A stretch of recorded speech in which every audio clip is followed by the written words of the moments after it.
view is that LTP 2024 to 34, so the next 10-year plan, which the Minister has asked us to prepare prior to our departure in July next year, when a democratically elected council will take over, is really to follow the direction that we set in 2021. I think we've been pretty clear to staff throughout the year that we don't see any reason for change. The direction that we set there of investing in growth, investing to manage growth, investing in the people that live here and the amenities that are here in the city for the people who live here now to create a good quality of life. All of those still apply. So nothing is changing. But I think the reality is that we're in a slightly different economic situation from when we came in, and we need to take advantage, or we need to acknowledge that. And the other thing I'd say is that it's a completely different organisation from when we sat round the table in 2021. Admittedly, as a commission, we didn't know what sort of organisation it was, other than you can always assume when governance is at sixes and sevens, to put it politely, that the organisation turns in on itself to protect itself. And the capital program, the capital investment program, was deliberately light because there'd been a focus on keeping rates low, and that meant little investment had happened. So I think in the intervening 2 years, we've seen this organisation move from a capital investment of under 100 million a year.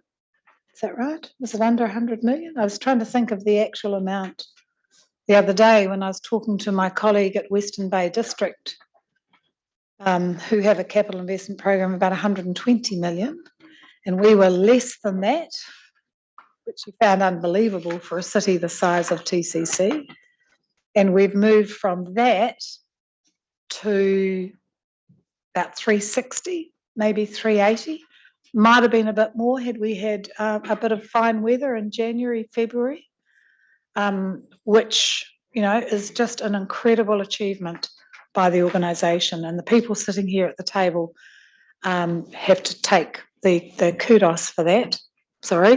Around the table have to take the kudos for that, because I think as a team, we've seen this organisation stand up exceptionally well and start performing to the expectations that the Commission has set, but more importantly, to those that the community have set.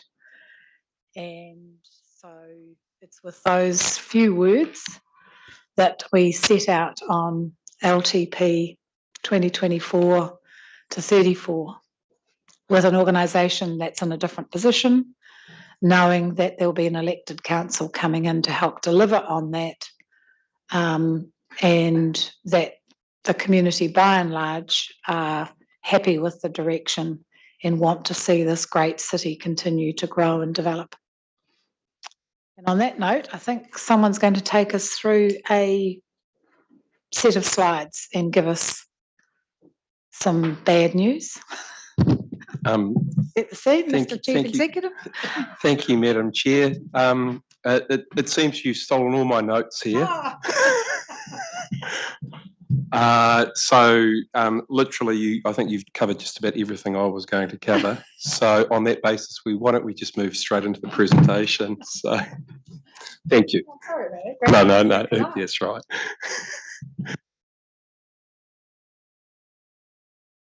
Perhaps there are two comments that I can make. So in preparing this draft, we've taken into account all of that feedback, all of the things that you've told us and guided us on in the last few months to prepare a draft LTP. And today, having worked through, or as we work through this presentation, really we're after your guidance on what we might call some fine-tuning, ensuring that we maintain that balance, and that we can deliver a long-term plan which fits within our fiscal constraints, and that we believe as an organisation we have the ability to deliver. So on that basis, why don't we just hand over to Christine, who's going to work through the first few slides. Thank you. So this is just picking up from where Marty left off. So the capital program, as you talked about, was $5 billion, and that has a debt level about 1.9. So that sort of just sets the scene.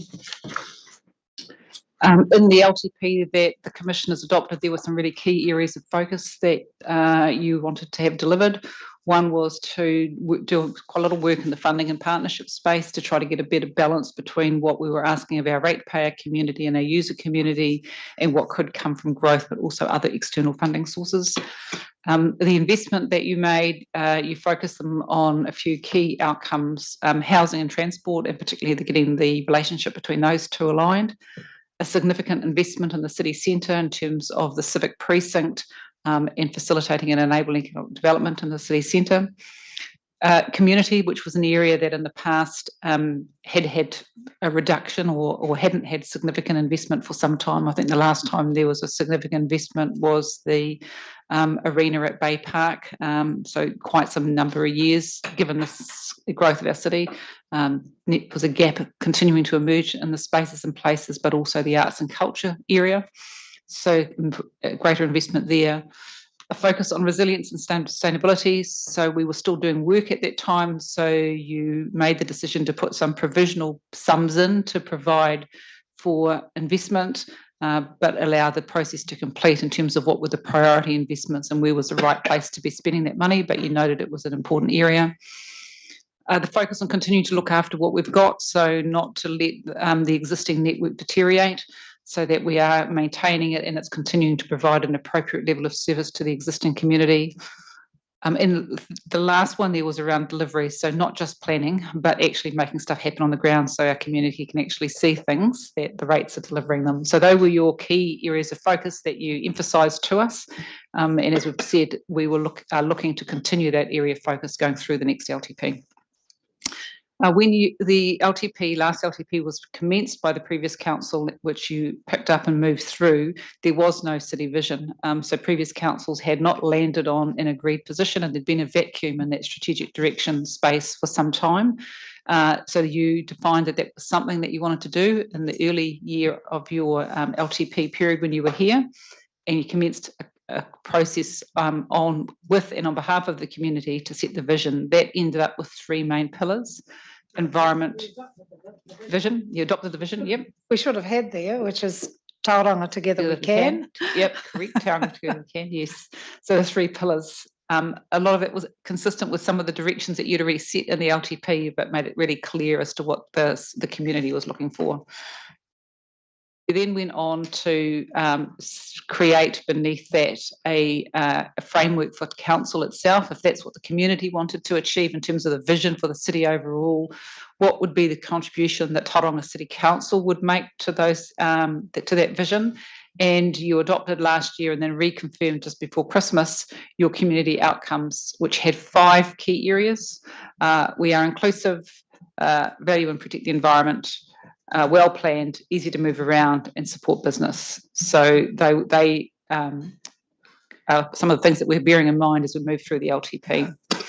The area in terms of funding and partnerships that you had made some calls were key areas of focus have been substantively progressed during the year. So direct developer agreements, we're just about to sign any day, or this week or next week, the Wairaki developer agreement. And the Tauranga West funding agreement is due for completion by the 30th of June. So a significant amount of work. The Infrastructure Acceleration Fund, we've been successful with $80 million for Tauranga West and $68 million for the Te Papa Peninsula, so $148 million coming from the Crown to invest in infrastructure to support housing and business land. The Housing Infrastructure Fund, we have been successful in, and again, that's just now sitting currently with ministers for signing, in securing that, but more importantly, getting a Waka Kotahi agreement to spent investment in prior years, going back and negotiating with them on their previous commitment. So that was worth quite a lot of extra money that we were successful with. Ministry of the Environment funding for the Tamanga Recycling and Recovering Centre, which I think Nick's going to talk about later. Quite a lot of work happening in asset leveraging, and there's a report coming to you in July associated with the city centre and civic precinct on asset levering opportunities, and then some work around user fees and charges, and that will particularly flow through to the LTP that we're currently working on. So that was sort of the overall thrust of some of your direction and how that's rolled out over the last sort of 12 months.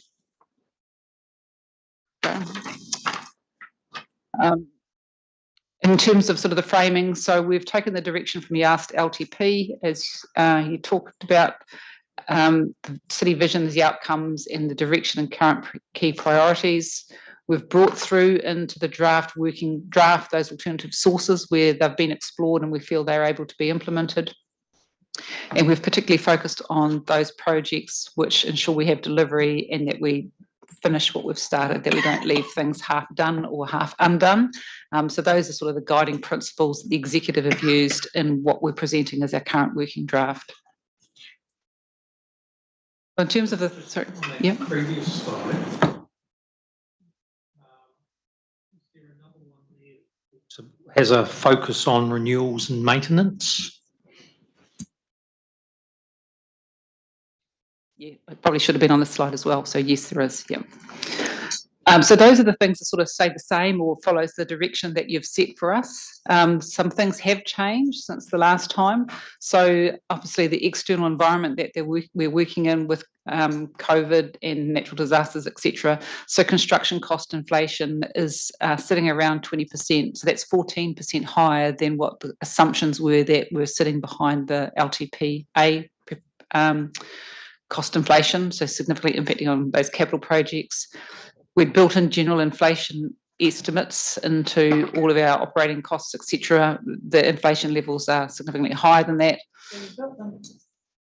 We built them in, from memory, it's something like 3.5. Yeah, that's correct. So, and I'll come to it a little bit more detail later, but the Burl estimates when we did the LTP were running around that 3/4 at tops mark. And as we know, general inflation has run in the 7s, and the things that we're buying tend to be more than that again. So the double digits. So, yeah.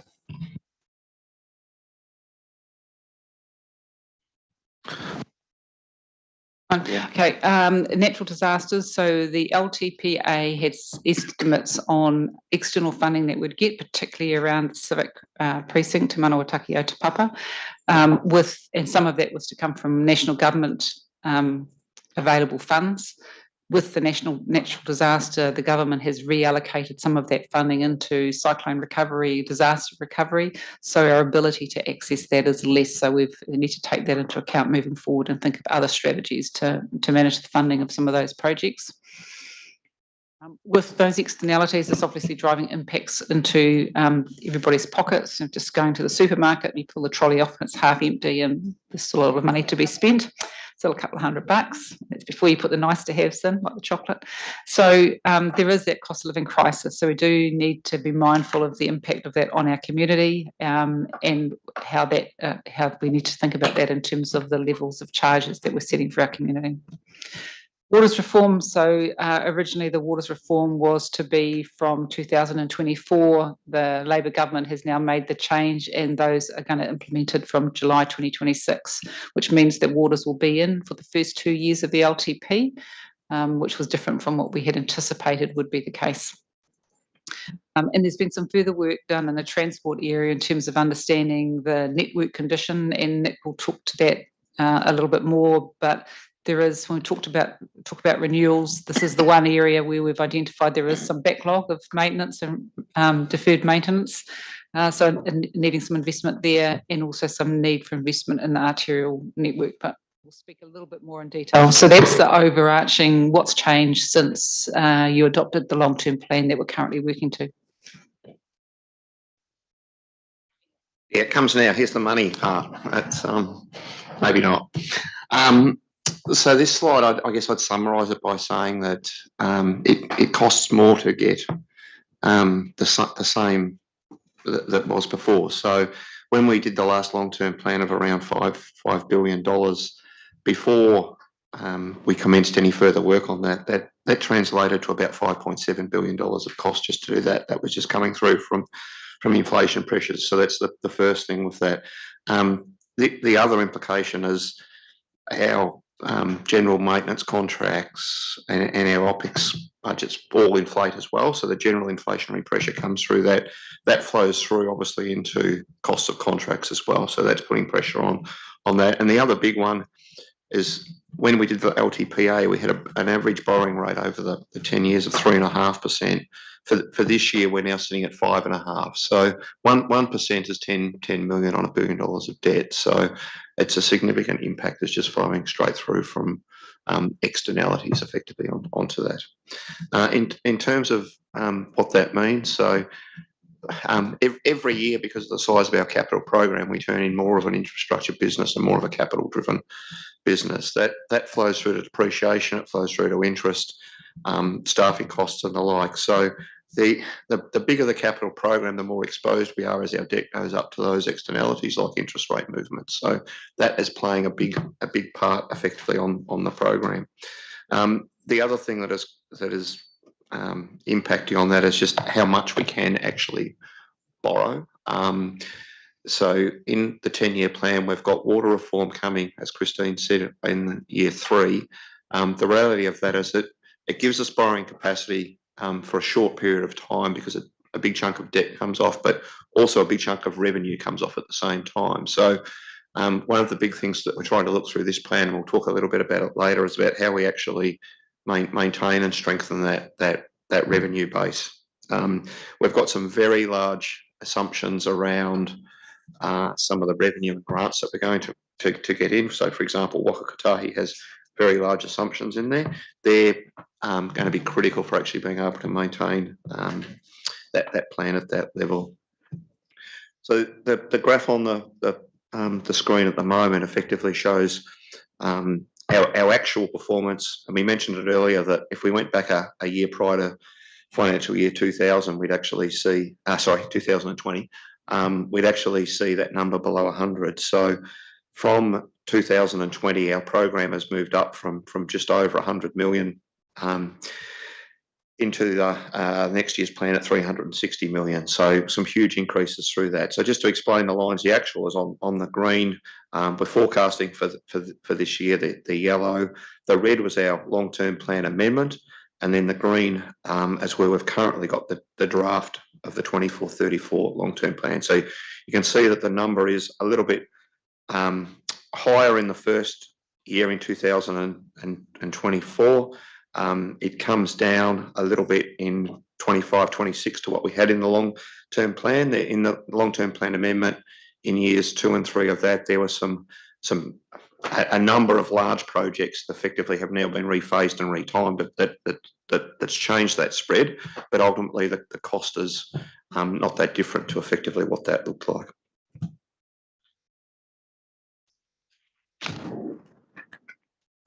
Just to show what it looks like in terms of this is built up based on our activities. So these are the numbers that are currently in our system, with the red dotted line being the numbers that we're looking at to actually maintain those ratios. The other thing that I should have said earlier is that it's also the number we believe is deliverable.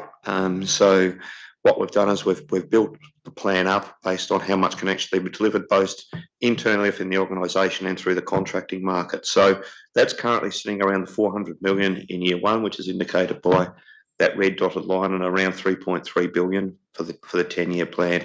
Reason for the difference to what we've spoken about, the 5 billion plan in the past, is that Waters comes out from year 2. So you can see the blue shaded area in that is only a 2-year plan, with the assumption that water CapEx will actually go to the new entity from year 3. So this graph is effectively showing that we've still got some work to do around the first 2 to 3 years of the plan to bring that number down. But the red dotted line, if you take the above the red dotted and the below the red dotted over the period of the time, is approximately the 10 years is pretty much at the level we need to be around that 3.3 billion mark. So it's a phasing of those first 2 to 3 years. But the overall balance is now getting close to where from that deliverability and affordability perspective we can deal with. Just on that graph, with the three waters there, one of the questions we got at the Papamoa Residents Ratepayers Association last week was, given that amount of work that's happening in those first couple of years, what happens to the debt on that work? And the reality is that the debt will go across to the new entity as well as the income and the. That's correct. So we've had initial negotiations of DIA in terms of the starting number, which is effectively the end of the last financial year, and then that will be updated through those programs to actually agree that final debt settlement. Yep. But as if we are expending that money on waters and incurring debt, that all gets passed on. So we can't stop doing work, but it's all part of that next tranche. Yeah, that's absolutely correct. And we will continue to do, like the 10-year plan for waters has been worked up for a number of reasons. One is we need to give it to the new entity. Secondly, we want to make sure that we've actually got alignment with our other, particularly transport programs, to make sure that all lines up. So that's absolutely correct. We are and will continue negotiations on the terms of that debt settlement, because they haven't actually been worked out fully yet in terms of what that looks like. I've just been thinking about the previous slide as you've gone on to this one. Could you just go back to that? So the red line is our LTPA, which would have assumed a 3%-ish rate of inflation. The draft green line from 2024 on includes a much higher level of inflation plus your finance costs. So I would have thought that the green line would end up being higher. So you've obviously taken a lot of stuff that was in the red line out. Correct? Yeah. So there's no OPEX obviously shown in here, so that the interest and so forth will come through when we show the OPEX numbers at a later meeting in terms of that.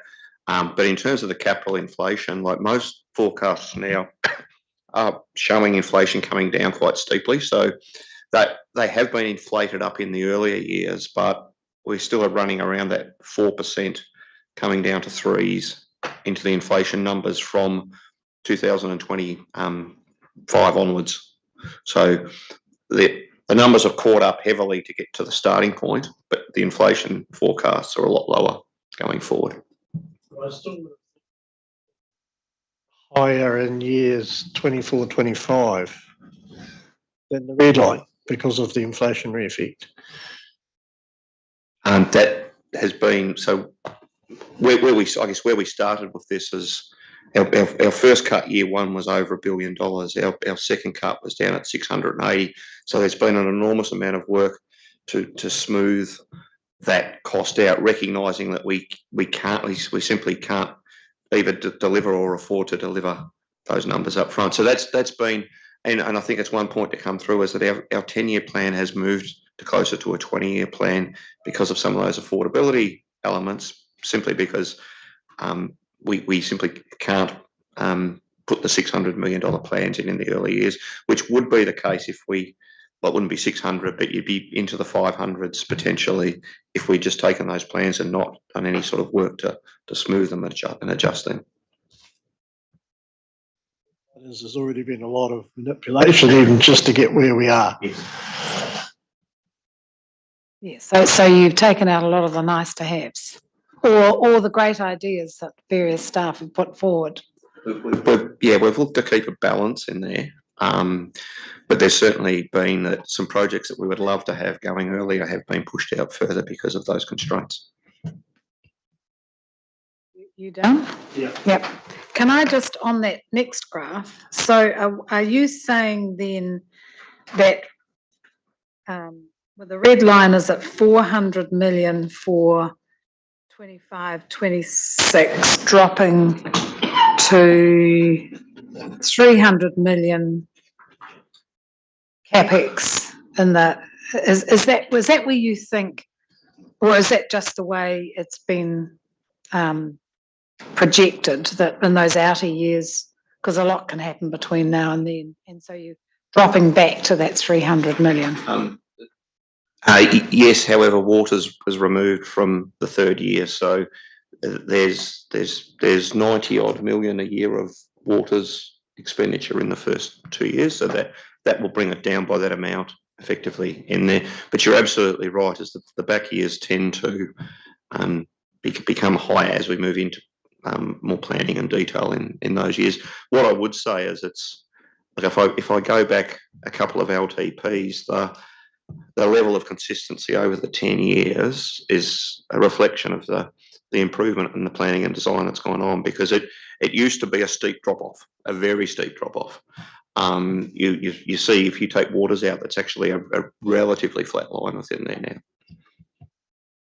I mean, it's quite conceivable that the Waters capital program from year 3 onwards would be somewhere between 100 and 200 million dollars per annum. So if you put that on top of the 300, it is $500 million capital expenditure on infrastructure and other assets across the city.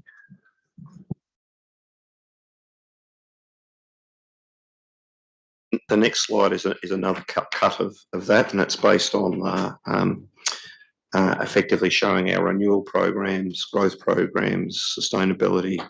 Te Manawataki is in there as well, so it just layers that in a different way. You can see in early years the catch up, particularly in transport and renewals program that's coming through there, but certainly a significant program throughout the years. Paul, if you look at the profile of that, it would suggest that there is room from financial year 28 on. So the exercise in front of us is effectively reducing that hump at the beginning. So that means we need to have a clear understanding of what's in the other projects, because it's a very significant chunk of the entire program. That is a focus of when we get to the next steps that the executive are doing at the moment, is working out of those projects what we can bring back to the commission to say effectively, these are, for want of a better way of saying it, the above the red lines in the earlier years that could go into the below the red lines in the outer years, effectively to turn us into that red line. That's yeah. Things like renewals, preparation for growth. Best principles that we talked on. Yeah, that's right. That's exactly right.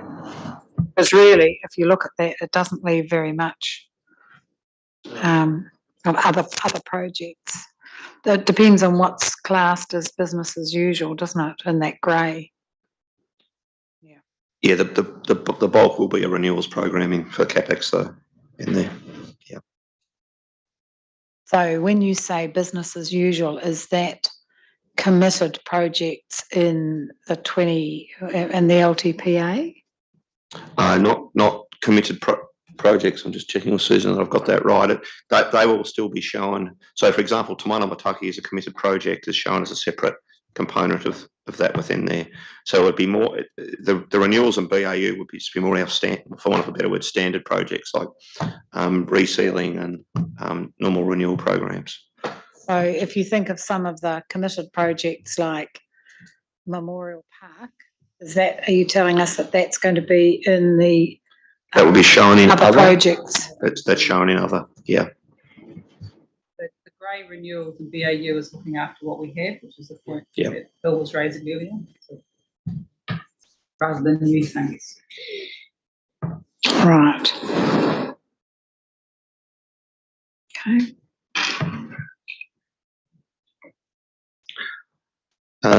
Some of this I've already covered, so I'll go over fairly quickly. But 400 million is when we've looked at that. That's based on what we consider to be deliverable and meeting those constraints around our balance sheet and affordability. So that's the lens that's taken on effectively on that.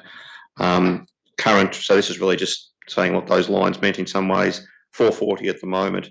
The carry forward and smoothing, this is, we've got 50 million of carry forward and 50 million of smoothing, i.e. potentially $100 million of extra project that's going in that. Now, just the smoothing was something we've done for a number of years where we've worked through the long-term plan.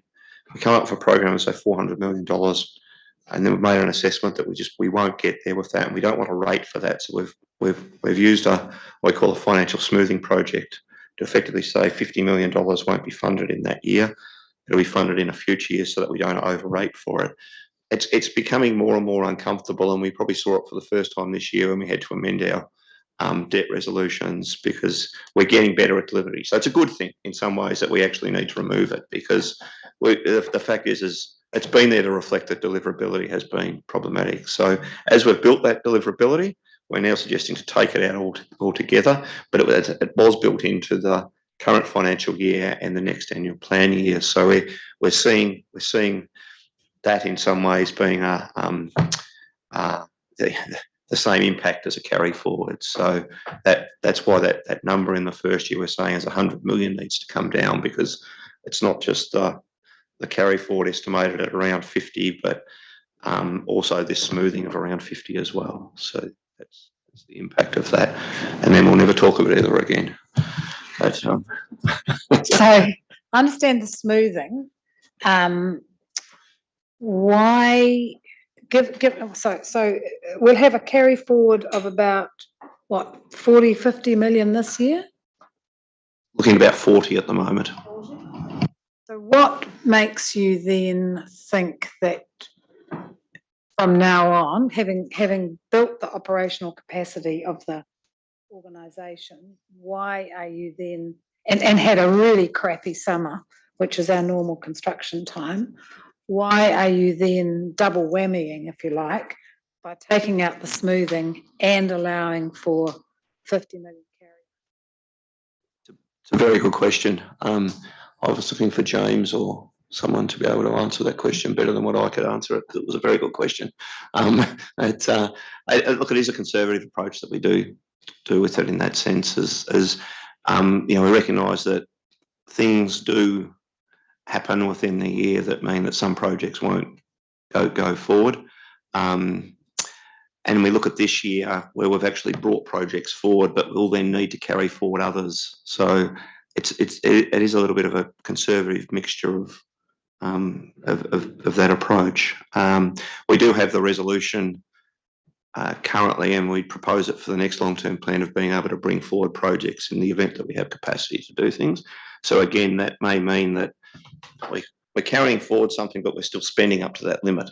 So, but it's certainly an assumption that we can talk about and potentially change with that. I think it's just we still have a very large program moving into the main reason I think is we have a 360 million program in the 24 year with 50 million smoother in. So it's still a huge program. So that would just be the assessment of that 24 financial year that one still might be a little bit high. But Nick might want to comment further, or I don't know. So we could have sort of in our back pocket up to another 50 million if we were prepared to, if there was a couple of projects that we felt were absolutely critical and we were willing to take the risk.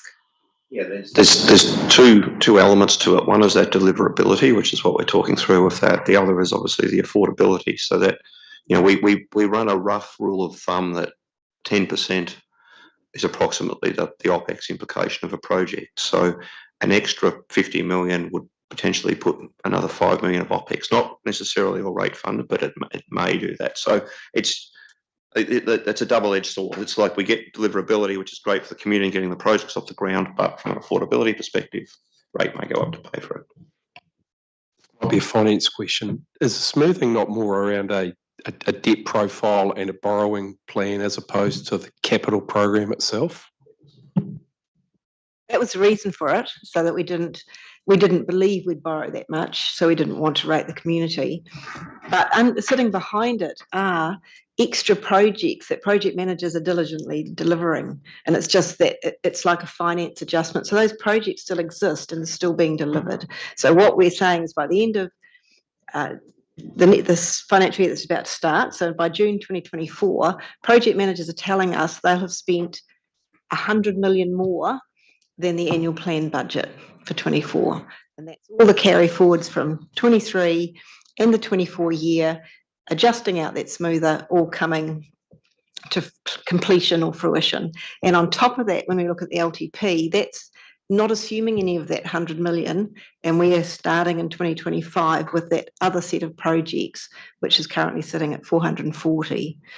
So if we're talking about as carry forwards happening, which we believe they would, the project would be, if you didn't take anything out of next year, you'd have the 440 that there is in the budget plus another 50, you'd have 490. And then you're starting to get very tight, almost to the limit of your debt capacity. So that's why we're saying we're going to try to move, if we can't let the whole 100 million come through, we'll try and have to smooth that and get those new projects down to that 400 level. So you'd still have delivery of 450, but it would be some of the stuff that hasn't been delivered yet.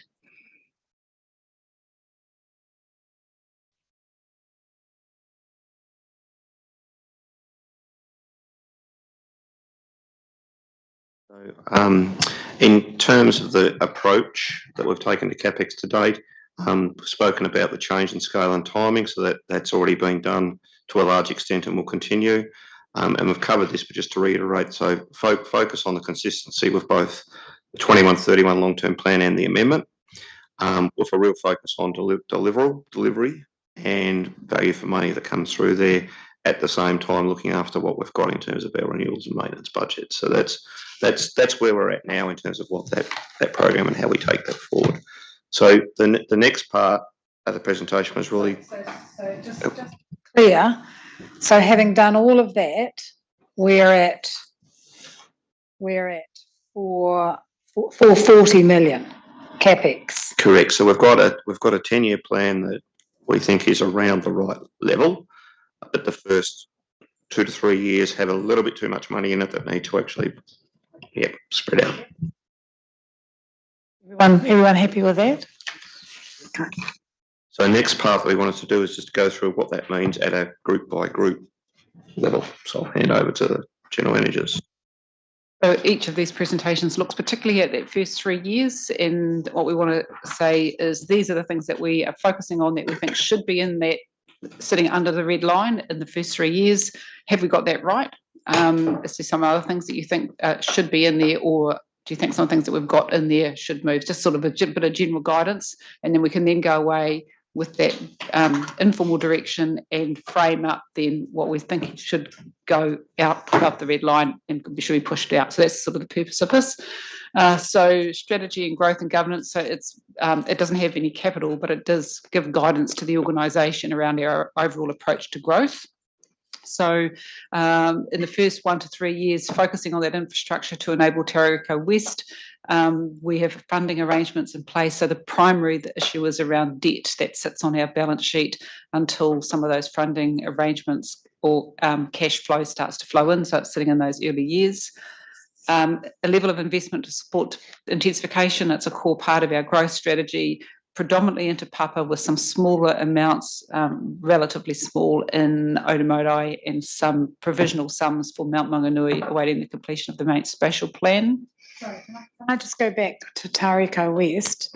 So if that's going to sit on our balance sheet as debt, when do we think, if all goes well, when do we think, because there's Plan Change 33 it's part of that, when do we think that, without giving away confidentiality around developer agreements, when do we think the housing is going to actually start all going well in Tauriko West, which would indicate a time when you would expect some of that debt to be repaid? So I guess my question is, are we anticipating here that the debt for the infrastructure stays on the books for those 3 years, so 24 to 27? So the debt only gets incurred when the physical expenditure starts, and so some of that, depending on how things go, will start to incur in 2024, but some of it will roll out over 24, 25 and 26, so it's spread because it's a lot of money to be spent, around about $260 million worth. The obligation to the triggers for payment will be around rezoning, which should be, I'm trying to remember, 2025, when the rezoning process should be finished. And then some of it needs to be upfront at that point, and some of the rest of it, so things like the IAF, which is 80 million, should come around that time, and some of the rest of it, which comes from developers, is a mix of when a range of triggers under the agreement are met, but it has a end point date, which is a cap of 77 years after rezoning, and a couple of other triggers. So there's sort of that window from 2025 plus 7 years when we would expect the money to be there. So it slides. So there's quite a lot of money up front, and then there'll be a few more triggers, a few bit more, and then it finishes in 7 years, and all of it would be repaid or paid to council. So you basically financing part of the 258 million for a portion of that time period. That makes sense. Dr. Christina, I've just got a quick question as well. Just in terms of investment to support intensification, so, you know, we've got a lot of investment along Te Papa. We've just finished the spatial plan for Otumotai, and we're working through the one for the Mount. And we've got a kind of an idea in Otumotai. We'll wait for the results from the spatial plan around the Mount. But opportunities to push some of that out into those later years. I don't know, I mean, it's probably not a lot, but if there's opportunity to push some of that out to help with that smoothing, is that an option? Yes, and we have done that. So we've got a relatively modest amount in the first 3 years just to get some key things underway. The total amount's not huge. So there is a little bit in the front years, and most of it is from year 4 to 10 onwards. So there's a bit, so we can make some progress. One of the bits in the Otamarau area is sort of some cultural recognition and wayfinding, because Tangata have been involved in that process, and we want to respect that. And then the Brookfield Centre, we think is considered an opportunity, and we want to work with the private sector before they make investments. So those things we think are important to be in the first 3 years, and pretty much everything else has been pushed out. Similarly, at the Mount, we've got a little bit of money in there as a bulk fund to wait and see what comes through the Mount Spatial Plan. So, and then when you adopt that, you'll make some decisions as to whether how much of that you want to spend in the first 3 years and what sits out further. So you've got a little bit to respond, same thing, where the community says some urgent things they want done. And what we're starting to see through that is, it's safety, it's a bit in the transport network. So there might be some reasonably quick wins that are not hugely expensive that we can respond to some of the feedback that we're getting from the community in the early years. And I assume planning for and securing land for future growth, that with same again, like in terms of what we're doing for that intensification area. Yes. Opportunities to push stuff out. Yeah, so opportunities, so the planning, we're not looking to push that out because we want to be ready should there be central government opportunities. There's a lot sort of happening at a national level, and what we've learnt in the past from IAF and Housing Infrastructure Fund is the government's generally looking for projects that are ready to go, where you know enough about the project that you can give reasonable certainty of cost, timing, and what you're going to be doing. So we want to get that stuff in the drawer, ready to go. So when there's an opportunity, we present it. Land, a lot of that is that's predominantly in the Eastern Corridor and the Keenan Road area. Some of it is in the early years, but a lot of it is out beyond the 4. But even just starting to work on the negotiations and defining what we want and starting to have conversations takes quite a while. So we want to get on with that. So again, if opportunities present themselves for the infrastructure, if you haven't got the land secured or you haven't got a right to purchase agreement, you can't move forward, and it'll be a fatal flaw and be able to access funding. So yeah, we're sort of trying to bring that lens to it. What do we need to put ourselves in a good position with putting minimal stress on our balance sheet? So it's getting that balance is what we're looking for in there. We're looking to, there's some zoned areas where not everything is in place yet. So things like the Wairaki Town Centre, it needs some more water and wastewater investment so that they can finish, get that away. So including Papamoa East, which would help the town centre. So we're focusing on getting that done. And then looking what we can do in the whole funding and financing space. So there's definitely, there will be opportunities. So let's look at what we can do in terms of just thinking differently, but also having those packages ready with sufficient definition that we can capitalise on opportunities. So it's a broad approach sitting around the growth stuff. Just to clarify, that planning for future growth so that we're essentially shovel ready. So that's all forms of planning. That's infrastructure, zoning, etc. Yeah. Because that would be working across both areas, yeah. And knowing what we're going to need from a water entity, etc. So Nick speaks about the waters and transport investment. These themes should come through, and same with Barbara when she talks about the community investment. These themes of doing the planning, securing the land, knowing what we want, and then finishing off some of the stuff in existing zoned areas comes through. Yeah. So the bottom line on that is that we'll plan for the growth. We'll have the land, or most of it, but we won't have the infrastructure to enable growth at the scale required without some alternative form of debt and or funding mix. So that does mean that your pipeline of housing serviced and available land supply will be less than what we anticipated in the LTP, and it will be less than what was anticipated when we did the housing and business land shortfall that you wrote to the Minister and said, under the National Policy Statement, we're not going to meet it. So because we've had to balance the program against everything else, so there's principles we had at the front end, we've had to pull back, and you're right, so that will have less, new greenfields will be less than we had previously provided for and planned. And we need to focus on how do we position ourselves to find alternative ways to fund that and finance it so it can be delivered without the pressure on the council's balance sheet. That means we have to look at alternative revenue streams, because at the end, it doesn't matter how we finance it, we're still going to have to come up with the money to repay whatever that debt might be. Pretty significant challenge. Will that mean that we have to update the Minister? I would have thought when you get to the point where you've got a draft LTP, when you've looked at how you want to balance everything, you would then write to the Minister and say, we had anticipated our housing supply shortfall was like this over the short, the medium, and the long term, based on our planning to physically deliver these areas. We've had to reassess it, and the implications are this, that we're expecting some of that growth may get rediverted into intensification areas, but probably not all, because you know the difficulties of intensification in terms of the feasibility and some of the ground and other conditions makes it hard. So there will be a greater gap. I think that would be something you should advise the Minister of at that time. Yeah. Okay. And the associated infrastructure around Papamoa East interchange is what you're talking about, the completing for Wairaki Town Centre. Yes, so the Wairaki Town Centre, yes, to get the density and the, some of the commercial development, they really need the Papamoa East interchange. So the Papamoa East interchange performs two key functions. One is to service predominantly the town centre, but the land to the west of the town centre, so it provides an alternative route.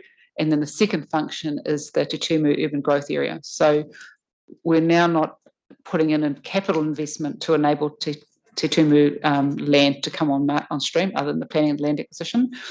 But the interchange is still required to support the town centre, and our housing infrastructure fund proposal, our revised proposal, was all based around that rationale that the town centre needs that to be able to economically thrive.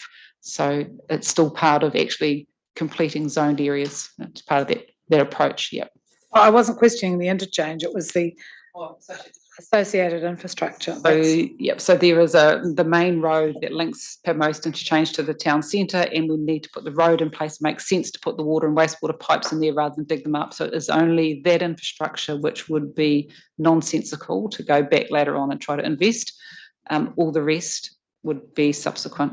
I think I've asked how much of that is only for Te Tumu, because you indicated that was something you were interested in. It's in the vicinity of sort of like 2.5 million. So it's better to spend it now than dig up a road later. But there's nothing else that is only for Te Tumu that would not benefit or is not required for the town centre. Yeah.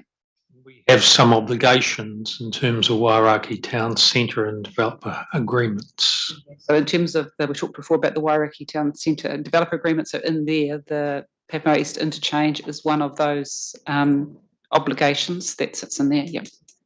Which is still subject to another decision-making process, but we're assuming that you would proceed with that, which would then flow on to the actual investment.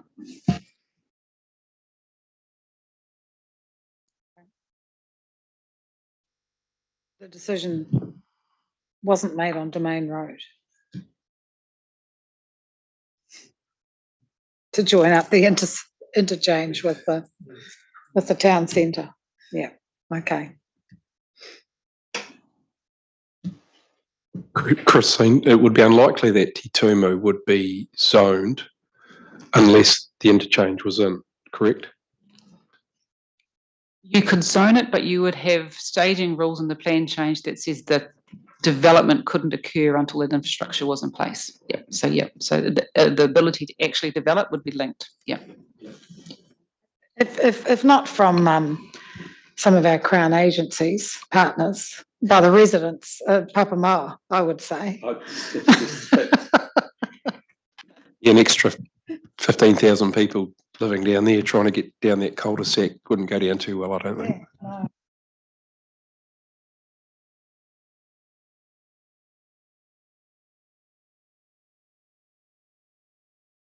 Then is we're continuing to focus on the areas that are actually under development now, whether it's Tauriko or Wairaki, and some investment into the infrastructure, into the intensification areas, mainly Te Papa, Ōtimotai, with a little bit, but the little bit for the others would be in the outer years. There's a little bit in the early years. Right, okay. Chair, the key part of that is either the planning has all been completed or is well down the track for those intensification areas. Yeah. Yeah, and then the rest is just putting everything in place, getting ready for some miracle. The good fairy to come along and help fund the infrastructure for the future growth. Yep, okay. All right, yep. Water, infrastructure. Infrastructure, yes. So just generally on infrastructure, infrastructure used to be the CapEx program, plus minus the crumbs that came off the table for any other little investments around the city. But of course, that is very different now with Te Manawataki Memorial Park, the community services, all big programs in their own right. So CapEx isn't just infrastructure anymore.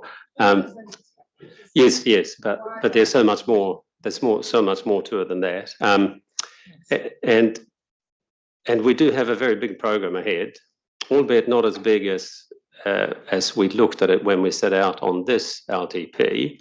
But the world has changed. Importantly, the cost pictures have changed as well drastically. And Paul, you mentioned numbers around the sort of 13, 14 plus 3, depending on in percentages and increases. And actually many inflationary factors on infrastructure like bitumen are much over the 20% mark. So it is quite a different cost picture that we're dealing with.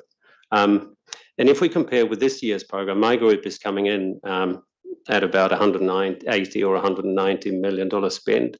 And for the first year of this LTP that we're talking about now, you can add $100 million to that. So we're not going backwards. We're investing much more in it. And a lot of that is to do with the transport program. So the underinvestment in transport historically.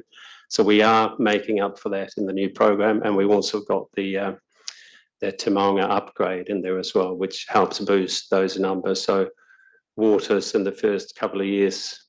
Well, we only include them for the first couple of years, but there's not a lot of change to what we're investing in waters now. So it's relatively static. So just sort of an overall picture.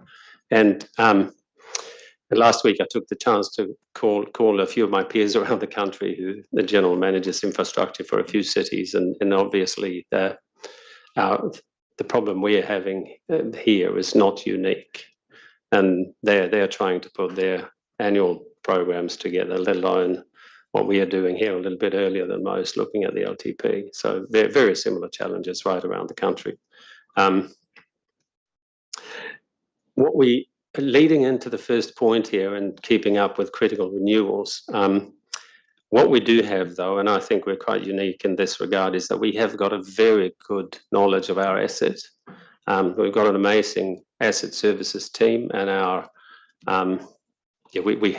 we have very good intelligence about where our asset is at the moment, which makes us, I guess, it gives us the opportunity to de-risk our renewals program and work on what actually does have to be done. So I think we're in a good place on that. So that is to reduce the risk of wastewater overflows and waterline breakages, as I outlined in the first bullet point there. And we're well placed to be ahead of that program.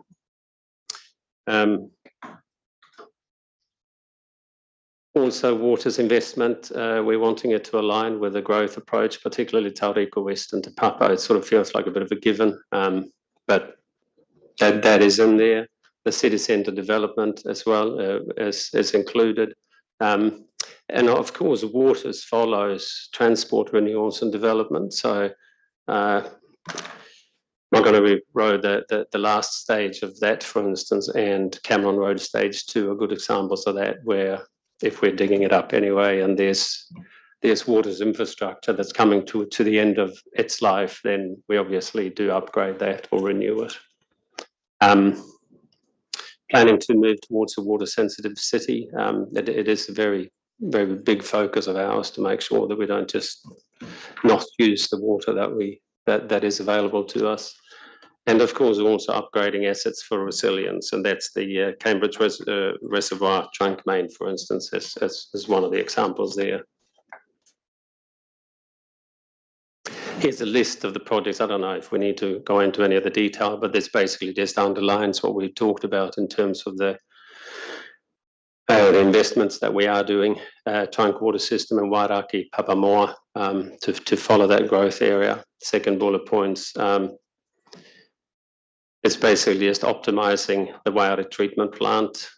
Third bullet point, we're doing a lot of work on Te Maunga to keep it, that's sort of a citywide service, to keep up with the growth of the city. So we've got some big investments going on there.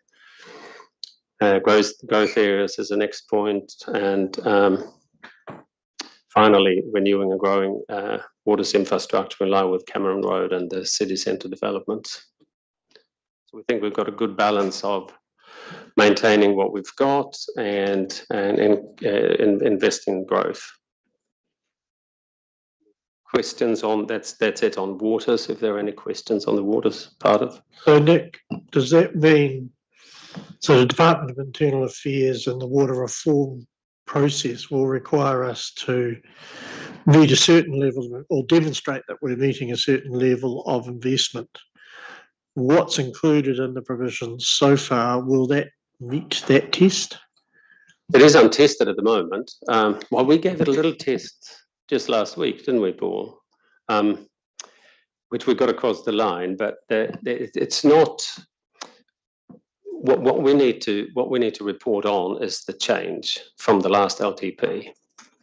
So that's our obligation, and then I guess they make a judgment as to whether they feel that we're pushing it out for dubious reasons, or whether we're investing appropriately in the network. Are they? So they're looking to see that we don't push a whole lot of stuff off into the entity. What are their powers to stop that from happening? I guess if they what are they going to do? Yeah, sure. My Snap our understanding, they have power of veto over your annual plan or long-term plan, so they don't agree with it and redo it. That's what I understand it is. Yeah, that's my understanding as well, that they would come back and tell us to plan it differently. Under the water entity legislation, because they wouldn't have it under the Local Government Act. No. So it must be under the water legislation. Right. Be an interesting discussion given who's funding. I think we'll follow up on that just so that you're informed when you do make the decision. Because you have taken some stuff out of this program, haven't you? Yeah. So there's no guarantee that we'll get this across the line with DIA. No, that's right. That's right. But I'm assuming you've taken stuff out. yeah, we have. Yep. Infrastructure spend has gone down. Yeah. Certainly test that with them of what we've got in there now to get an initial opinion. Might not be final, but we can get an indicative opinion. Had you finished? I was going to say, I was going to test, how do they assess that? I mean, we've just come off a large spend for Waiari. So that clearly would have inflated our investment in waters for the last X number of years. You would expect it to fall. They should expect it to fall. If I could relay with the conversation we had last week, it was we had very significant increases in our water charging last year, and we scaled those back this year. They had a very strong focus on anything going backwards, but if we could explain it, they were okay with that. So I can't talk for them, obviously, but I don't know whether they have a formula, but they're certainly will look at anything that reduces as opposed to what we said we were going to do. And I think the conversation is the why behind that. But I don't know exactly. And given that ours were some of the best in the country, it's not as if we've got a whole heap in front of us like some other councils. Don't even know what they've got, let alone what condition it is. Or what they have. I think where we have a small exposure to that would be in the stormwater space. If you look at what we've got up there for so you're right in terms of the water treatment and with Waiari and carrying on with the trunk mains for wastewater treatment, we've got significant upgrades with the bioreactor and the Clarifier 3. That's in the next few years, that's $70 million worth of work. $85 million worth of work just in a couple of projects. So it'd be hard to argue that we would need to invest more in that from the DIA's point of view, I think. We've taken the foot off the throttle a bit on the renewals program, but like I said, I think we have good asset knowledge and that we can actually manage that. So even if they push back on that, I think we would have some logic to have a conversation with them about that.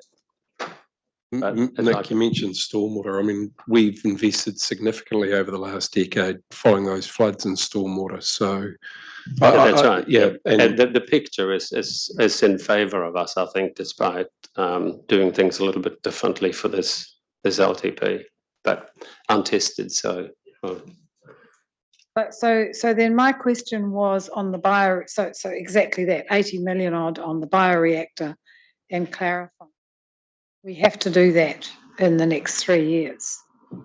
Yep, unquestionable. Yep, and in fact, most of it is actually contracted already. It's underway. So we're already doing the ground improvements on the bioreactor 2, and contracts underway for Clarifier 3. So it's sort of it's commissioned and it's committed. Yep. Okay.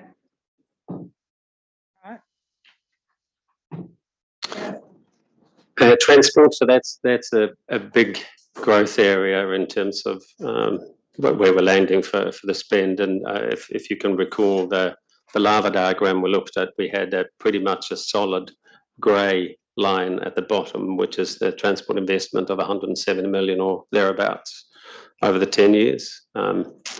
and that's up from not even breaking the 100 mark. I shouldn't say not even, but have never been anywhere near the 100 million mark for a year. So it's a big, yeah, well, that's right. So this is where a lot of the effort goes.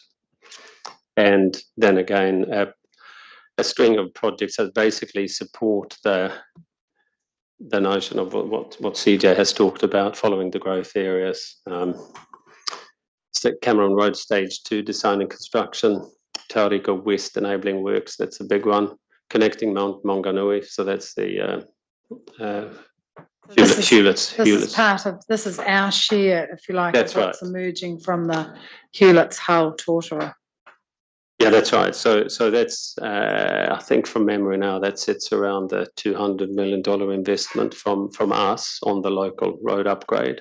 We're doing that in the first 1 to 3 years, despite the fact that Waka Kotahi are unlikely to fund it in the first 10 years. Our investment here is aligned with the Waka Kotahi, so I can look up. Just to answer that one, it's mostly around Tamairi Road. There's a few minor connections which will relieve quite a lot of pressure in those first 3 years. So it's not the substantive 200 million, it's the smaller stuff that sort of fits in and around it. The design, it's actually implementing that. Correct. Yep. It would be good to have a look at a picture of that investment, because, I mean, we will be pushing to get that investment in that link in the next 10 years. It's how much we put into it at the same time and what bang we get from the bucks without them doing the major works, isn't it? Yeah, although we've got the leverage of IFF, I think the fact that we've levied should be a strong encouragement for Waka Kotahi to do this in a timely fashion. Yeah. Certainly within the 10 years, given the fact that it was number one priority in the TSP priority list. Canberra Road Stage 2, same sort of question as Anne's. We know that intensification is not proceeding as fast, particularly down that part of the city, as we had anticipated. It's an important component of this Western Corridor, so I'd hate to see it kind of get deferred, but we have to be real about what's the right timing for the start of that. In some ways, taking pressure off Cameron Road by deferring that might be timely with the community, given their level of frustration on Cameron Road Stage 1. I'm just kind of thinking, does that have to be in the first 3 years? Yeah, and we can also look at different phasings around that. So we don't necessarily have to carry on from the hospital area and go towards Barks Corner from there. We can look at different phasings to minimise the impact. I'm just thinking it could be a good candidate for Crown funding, given the flavour of that project, particularly with the current government. It might change if we had a different government. But, we underscored the importance of alternative funding and financing. Maybe that's a candidate for that. We already have $80 million IAF funding on that, so there are other drivers for us to continue with this program. And IFF, IAF. Sorry, Paul. The IFF, so we are drawing down against it. So. I think the idea of staging, apparently Waka Kotahi understands staging, so we could work with them to try and alleviate, the congestion issues that we experience. So I think that's what you're thinking, Nick, is that instead of doing stage 2 in one fell swoop, it might be that we actually break it up into at least 2 phases. Really, it's all in, yeah? Yeah. So the scope there. And we would still complete the whole investment, right? Because without that, we don't actually get the full benefits of stage 1 either. So it's it needs to be done, but we can do it in different ways, to get to completion. But you're still essentially going to be delivering it over the first 24 to 27. Even if it's staged, it's still going to be in that first 3 years. Not. Yeah, that's right. Oh, Yeah, is it? yeah. So we've stretched it out for a 6 or 7 year delivery. So already. Yeah.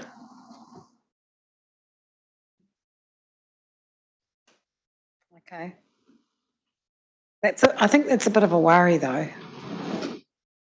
That, in fairness, that doesn't matter whether you're going to do bits of it. It's still a major thoroughfare, and it's do you do it and stretch out the agony over a long period of time in small doses, or do you just get it over and done with, as we've seen with one? But I do worry if you're stretching it out too long that the social license will completely run out. I'm just trying to identify possible projects that might be able to be pushed. It would.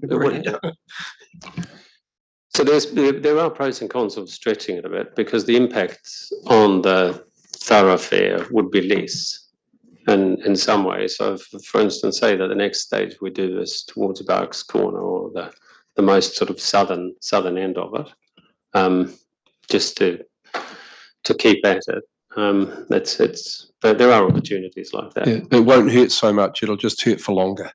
Yeah, well, I mean, that's what I mean. Going over 7 years, it's just another bit of road that you're going to be digging up on that highway. Whereas the way that you're planning it is in stages, so you would do it in stages, but doing a bit this year and then leaving it, and then doing a bit next year and then leaving it, and then doing, so you won't actually realise that public transport corridor, and then. I worry about that. There are many objectives here that we've sort of tried to balance. This isn't the only project that we've sort of, pushed out or pulled back, and in order to get the transport overall program to an acceptable level, that was one of the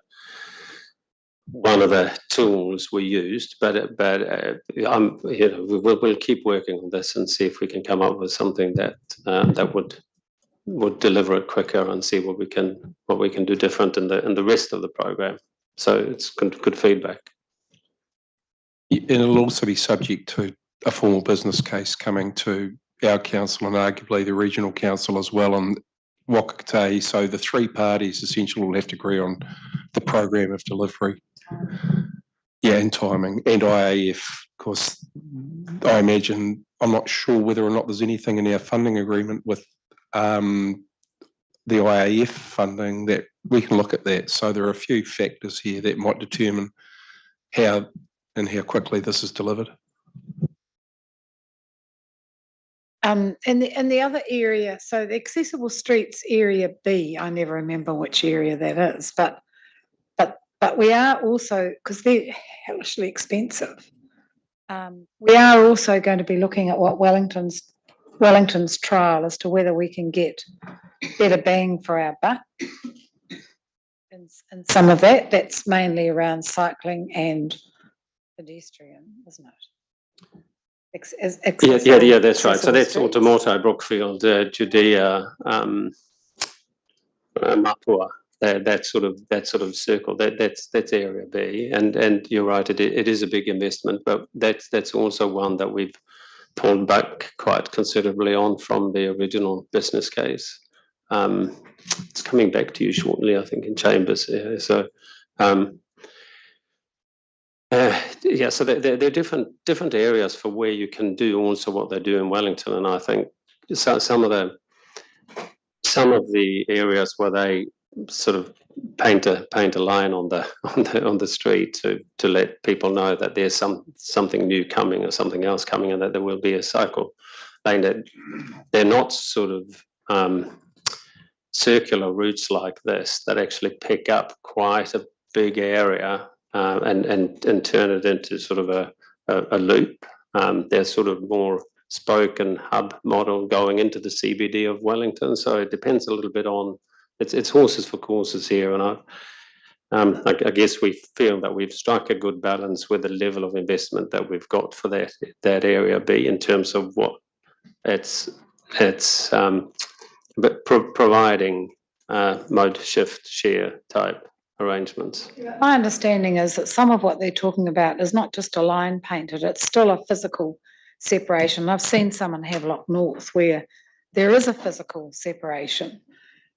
It's the line's there, but it's more than a line, and it doesn't interfere with the curb.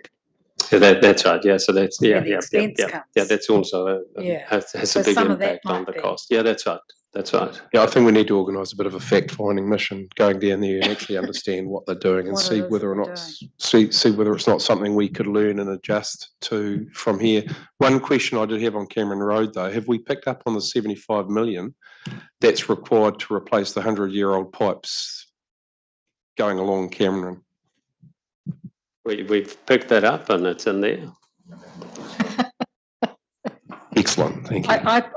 I assumed, just shows I should have asked the question, but I assumed somewhere back here we had underwaters, is it underwaters?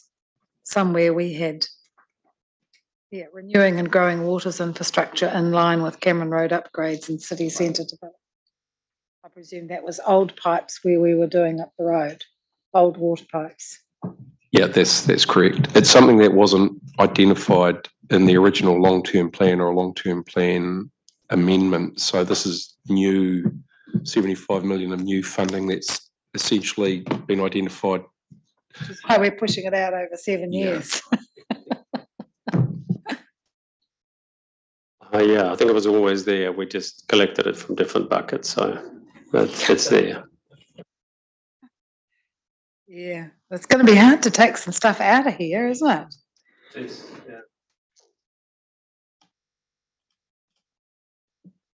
Where did we get to? We've already talked about Papamoa East interchange. Maunganui Road, there'll be a little bit of a leftover of Maunganui Road, the last phase for that, for the long-term plan. So the intention is to start. Much though. No, it wouldn't be much. No, but it's something that we're completing in the LTP. And of course, the city centre investment and the safety program. We've done a big effort on that in the last couple of years. So that's low cost, low risk, and minor safety improvements on the network. We mentioned a few on the paper that you saw earlier today, and that's a very important program that we keep chipping away at to make the network safer and work better. I think it's about somewhere between $1 million and $1.5 million per year that we put into that, spread across the city. And then, of course, we have quite an increase in the asset renewal to improve the network condition. And I think, Bill, that was to your question earlier on, that we're following up on that. And that's now knowing a little bit more about the state of the network and the level of underinvestment or bow wave from previous underinvestment that we're dealing with. So we have a significant sum in there to bring that around. I know when we first talked about this months ago with transport, and they showed us that map of, there's a diagram showing the level that we should, and what that bow wave looked like. I know you've probably pulled this back a bit, but it would be good to see that again. Just to reassure ourselves we're not pushing too much out, because my understanding is that you push it out, your road deteriorates. You get to the point where you have to spend a lot more money upgrading than just maintaining. Yeah, so we could give you the graph of where you get to the peak of that, and then there was sort of a declining curve of not investing a dollar actually costs you more per year. And what we've got in the plan now is about 75% of our aspirational plan for that. So you're right, it is pushed out a little bit, and we can sort of let you know what that curve looks like under under this scenario. So that duration, Nick, is 75% over the 10 years. So there will be still some beyond that. So I presume we're probably looking at 15 plus years to deal with the bow wave and be on top of it. So we're not creating another bow wave for someone else to deal with. Yeah, it is a long program, and I think you're right, from memory it goes out beyond the 10 years, but that'll be obvious when we show you that graph of the 75% of that, what we saw it as an ideal investment. The other comment was that it takes a long time for things to get to a situation where there is the likes of the big bow wave, but equally it's not going to be addressed overnight. It's equally a long time to get on top of it. Not just that in terms of transport or roading renewals, but other renewals. But particularly with transport, if we get a very wet winter, we're probably going to be in deep trouble because that bow wave is so big, pardon the pun, but we will see significant collapse of some of our roads. Significant, yeah, probably, yeah. Yeah. Okay. And then the last one is that would be some projects like Ocean Beach Road, some of those arterials, starting to have a look at how we get better use of those arterials. That's right. Yeah, so we still have a program in there for looking at those efficiencies. We can bringing them up into 2020s rather than 1990s. That's right. Okay. I hope it's going to get better. Wow. I liked it coming in last. But I mean, it's just adding into it. Yeah, but that it just feels like we've got a solid program and we're investing in it, and I don't think we can do anything different. That's what I mean. We're looking forward. We're looking ahead. We're actually dealing with a problem rather than kicking it down the road. So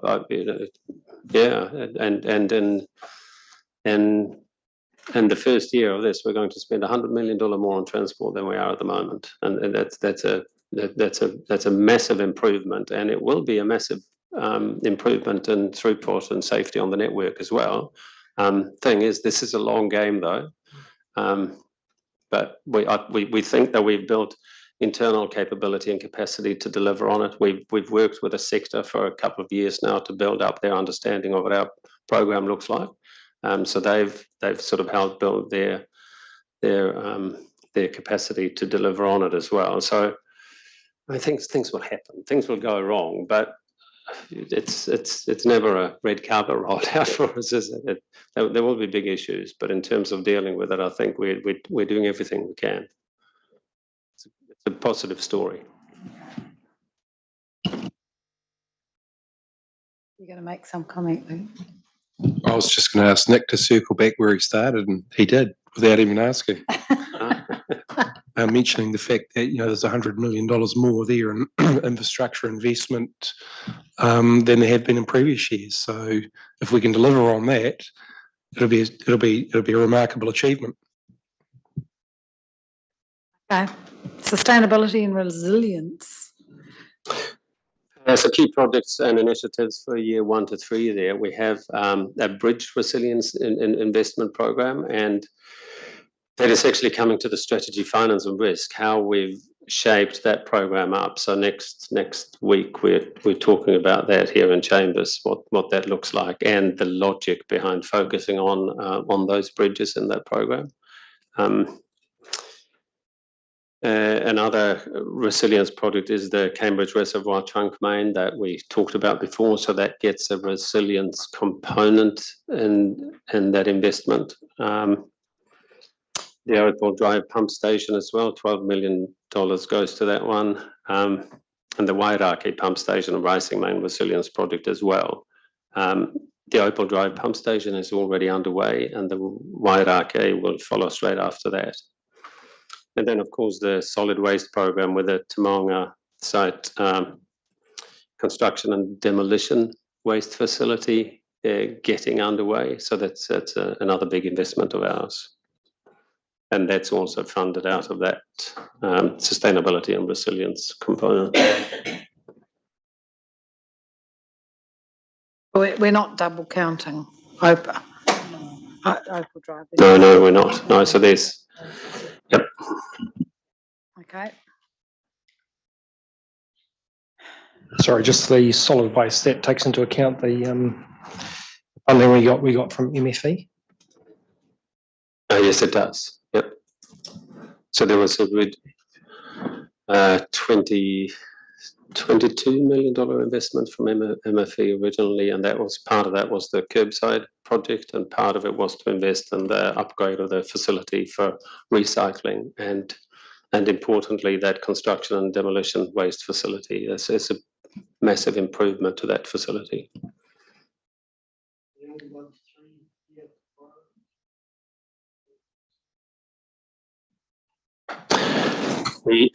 We have an agreement on the $20 million from MFE to deliver on it.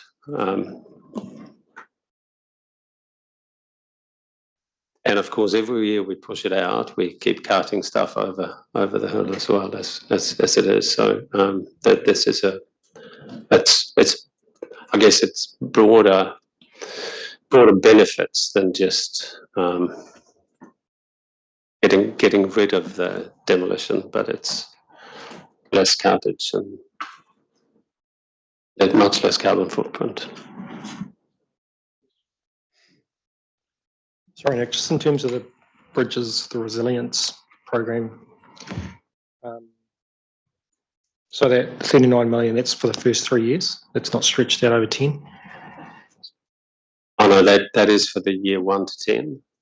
Yeah, because some of these take quite a lot in the planning phase. So even if we wanted to invest it in all of that in the first 3 years, I don't think we could. We wouldn't be ready for it.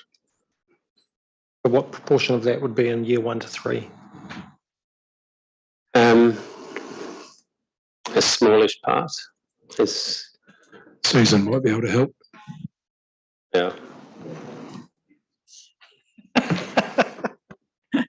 Yep. Okay. All right, city development and partnerships. Got a team. Not having much luck taking anything out, are we? Thanks for that, Nick. Gareth. Thanks, Nick. Got a team. Like the others, we're focusing on finishing what we've started and starting what we said we were going to do. So there's a page on the screen. As you all know, Te Manawa Take o Te Papa is a priority for us in years 1 to 3 of the long-term plan. We've pushed out the tail end of that into years 4 and 5 to relieve some pressure and create some capacity in the first couple of years of the LTP. So reducing the hump without hopefully compromising the program. So that's done, and we're just investigating the consequences of that at the moment. We've got to fit out 90 Devonport Road because we need to move in there at the beginning of 25. We've got a bunch of projects already underway, so Tunks Reserve, Elizabeth Street East and West, the railway underpass and the boardwalk. So the plan is to finish those all hopefully by the end of this year, each one of those projects. Definitely by the end of this year. Yes. So they shouldn't be in The long-term plan. the long-term plan. Correct, yeah. Waterfront North, South, Central Plaza. So all of our waterfront projects will be underway and are budgeted for over the first 3 years of the LTP. So including the playground, including the Central Plaza, including the seawalls. Again, some of the projects will have already started in next year, so from 1 July. Has that got the wharf at the end of Wharf Street? Is that's in there? Yes. The Memorial Park Recreation Hub, so that's the aquatics and the indoor courts and whatever we decide to do in terms of the broader park is in years 1 to 3 of the LTP. And then there is some small budget in there for other city centre initiatives over the first 3 years of the LTP.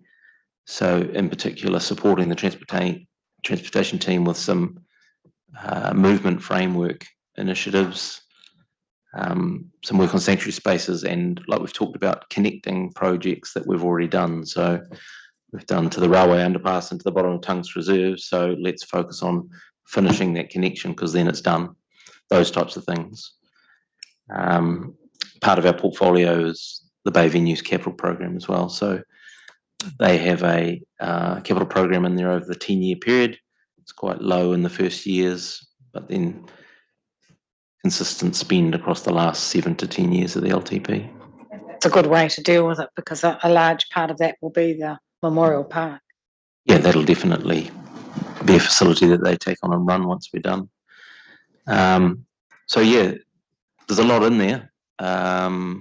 We have adjusted our program to try and reduce the hump in the first 3 years without compromising our ability to be able to deliver. Just keen to get on with it and keep going.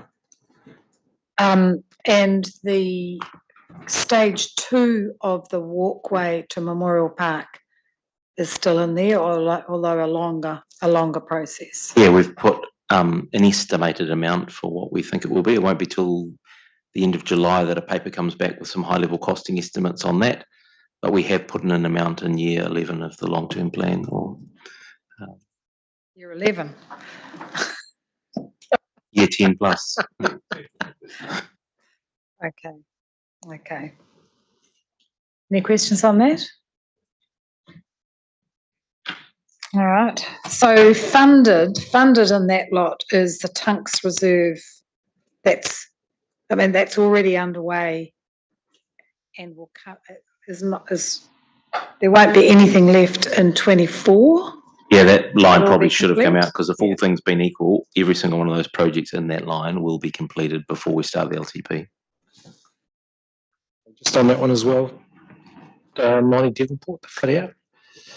Yeah, there's a little bit of money left over in the first year of the LTP.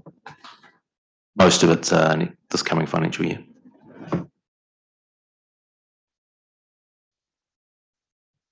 Okay. Nothing more? Community services. I'm going to start with the good news. So the good news for us is the staff, and from the feedback we've got from the community, absolutely value the recognition of the importance of this activity. As we've said several times, it's an activity that usually gets sliced when there's no money. So very, very excited team that think that we are still going to have a really good project in community services. But of course, there's the consequences and everything. The consequences of that are there's now that we have the confidence, there's a lot of good ideas that have come out from the team. And what we've tried to do over the 10 plus years is actually spread those over. So they're all there. It's just over a longer period of time. So for the year 1 to 3, recognising where we're at, we've tried to be very careful about ensuring that we have the renewal, the maintenance, not in CapEx, but the maintenance, but also that geographic spread that we've talked about a few times, ensuring that the spread, especially in those smaller projects, are seen throughout the community. So hopefully we've got a good balance there. We have put up on the screen, and I've got a few more, but we have put on the screen what I think the key discussions for today. The 2 community centres, Maryvale and Gate Park, were all things being equal, will be completed in this period of time, and the planning has started for both of those. The active reserve program, that's the big spend for us, is while there's a lot of projects within the program, that is the big spend for community services over the next 10 years and the previous 2 years to the LTP. I've just listed up there a few of the things that you'll see in the first 3 years of the LTP.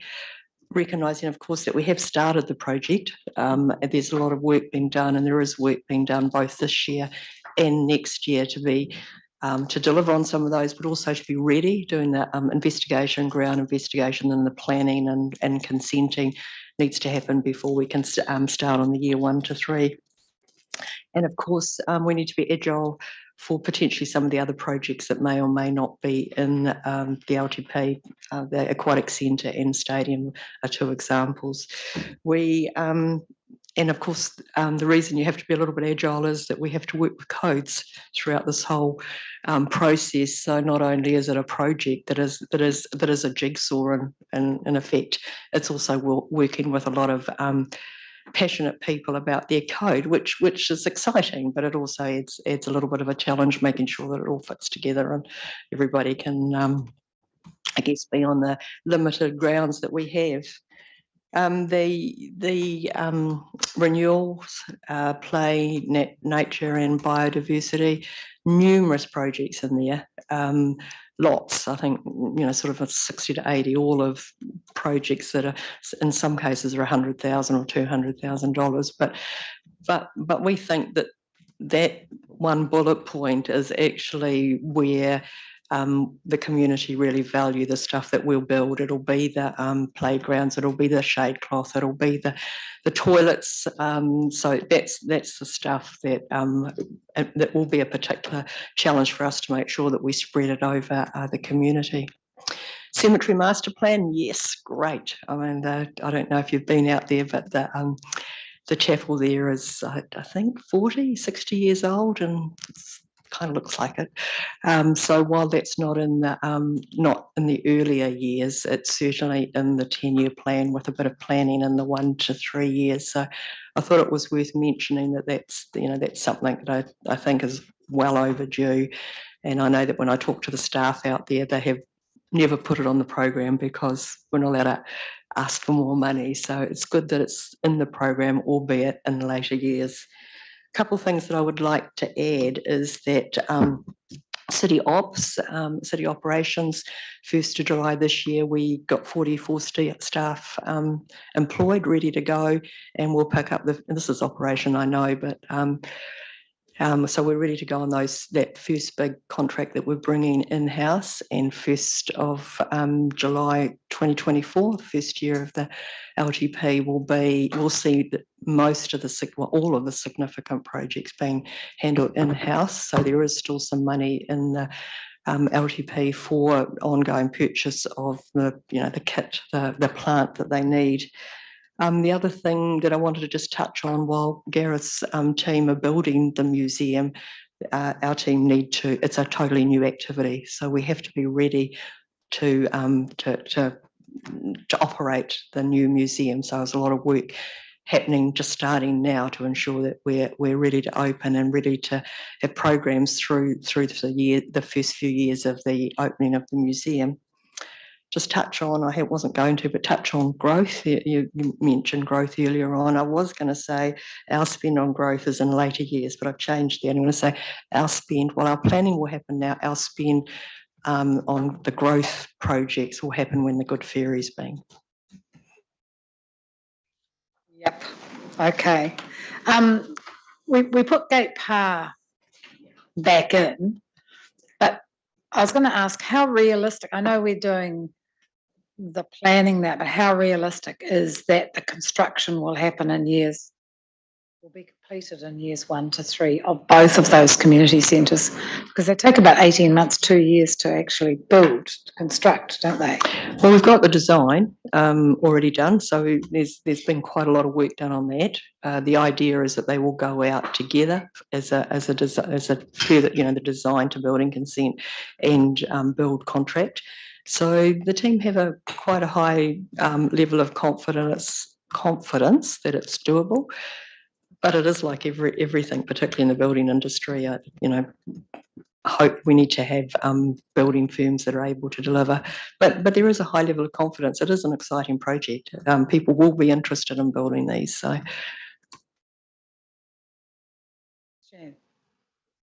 Thanks, Barbara. I just had a question about the cemetery master plan.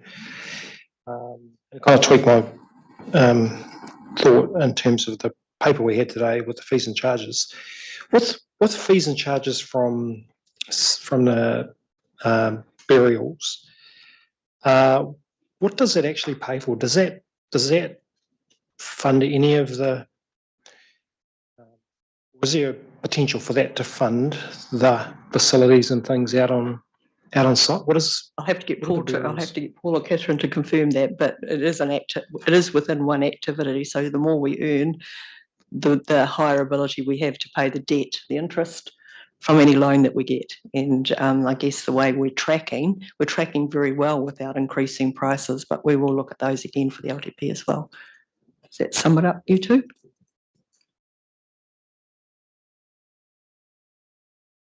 There should be an element of upgrade, shouldn't there?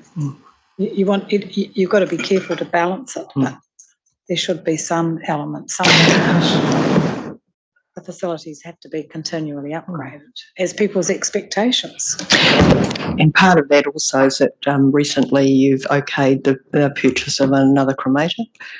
So that'll be arriving, I think, scheduled later on this year, or early in the new year. So that needs to be housed, and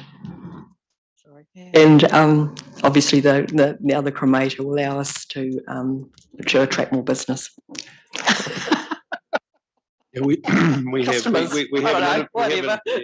an innovative plan for the cremator that won't be retiring.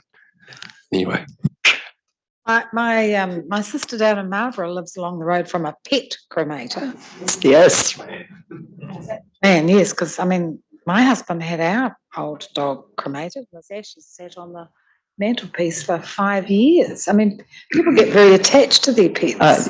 Yeah, I mean, seriously, yeah, it is an option, because we will have a smaller cremator when we get the bigger one.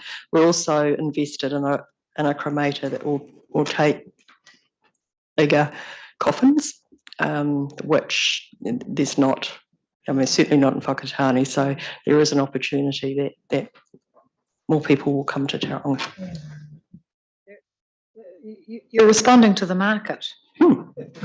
Trying to think how to say well, it. It is horrible, but responding to the market. It's really important. It is important, and it's a hard time in anybody's life, really, isn't it? And to be able to offer a range of service, even if it's for pets, because close to home. Yep, close to home is a good thing to do. Is there much money in equipment for city operations? Could it be leased rather than purchased? Does that help? We did do that. We went through that exercise, and there was no real benefit in leasing over purchasing, particularly in some of the equipment that will only last 3 or 4 years. Most cases, without the tax advantage, the higher interest rate through the lease is normally more expensive. Blacked out, yes. Okay. And we don't pay. Nice that we thought of it. Okay, corporate services, digital. Good afternoon. This is that's right. You're at that end of the table. Sorry. No surprises here. Just 2 or 3 key initiatives over the next 1 to 3 years. The first, technology can boost participation from the community. It can also deliver better services.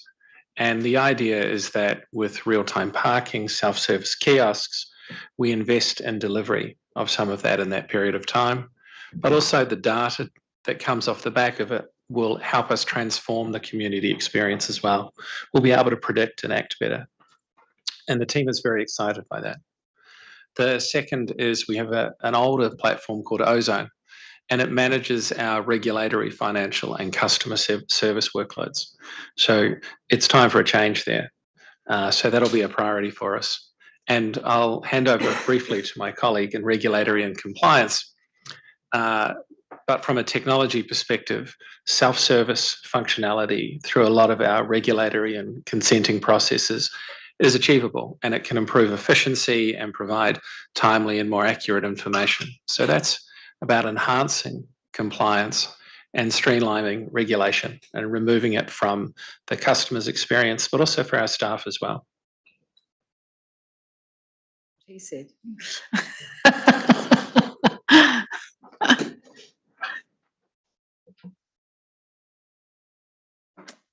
Not much you can take out of that. In the absence of any comments further to that, you started by saying that the introduction of digital platforms can increase participation. So I think there's an example exactly of that, isn't there?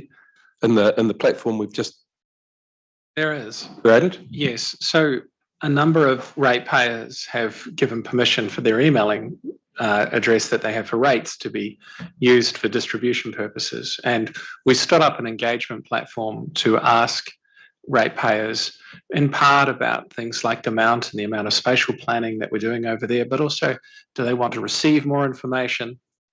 And we're seeing a huge uptake. In fact, in our strategy and growth area, we're getting more feedback. So there's more participation into areas that perhaps would be harder to reach for people because it's harder to talk. It's harder to talk to folks about, in a nutshell, a 50-page document. So if you can condense it down, hand it to them in a consumable way. Christine's got a live example, I think. Jeremy might better say how many. So the action and investment plans, put that out into the community. It's not something that we thought, the average person in the community living in suburbia, taking the kids to school, doing the groceries or whatever they do would be interested. But Jeremy, can you remember how many we had when we closed on Friday in terms of, well, it's not closed. 60 on Thursday. 150. We wouldn't have expected that normally just from our standard sort of normal put it out there and see. So my instant reaction was, how come, where they all come from? And yeah, it was that database and proactively sending it out and getting some engagement. So it's working. I do think there's a correlation between these initiatives and building trust for the community too. Well, a whole part of the trust and the relationship is having good information about knowing what's happening and having the opportunity to either participate or make comment, isn't it? And that someone's listening at the other end. Yep. Okay. All right. Sorry, you're the only one that provided pictures. I thought it'd be nice to see the people behind our business. And also we don't have, as you know, significant capital projects that you're working through for this long-term plan. For our group of activities, it's really about a continued improvement and making sure we are timely, we are accessible, and that we're efficient for the next 10 years. We're looking to deliver this mostly just through the way we can do our business. But to Alistair's point, this system upgrade that's important for regulatory and compliance group of activities, making sure that we have the systems we need to deliver the service that the community expect of us.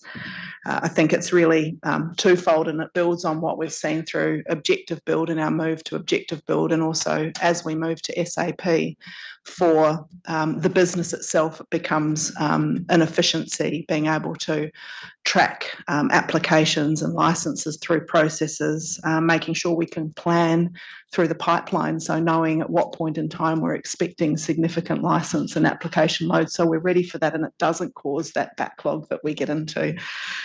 So that's a really important point in terms of us having oversight of process, but also, as Alistair mentioned, that public-facing component, so people can apply online, they can track their processes online, increase communication, and they just feel like they're more part of the process that's so important to them.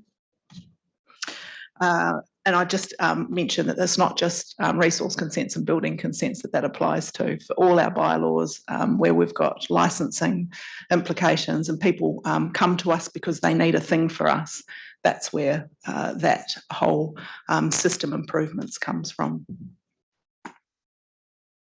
One thing that we will be working through for the next iteration of these workshops is just our use and fees and charges, and that's a really important piece of work, and making sure that we have set our use and fees and charges at an appropriate level through that long-term plan, and we've got that work underway now.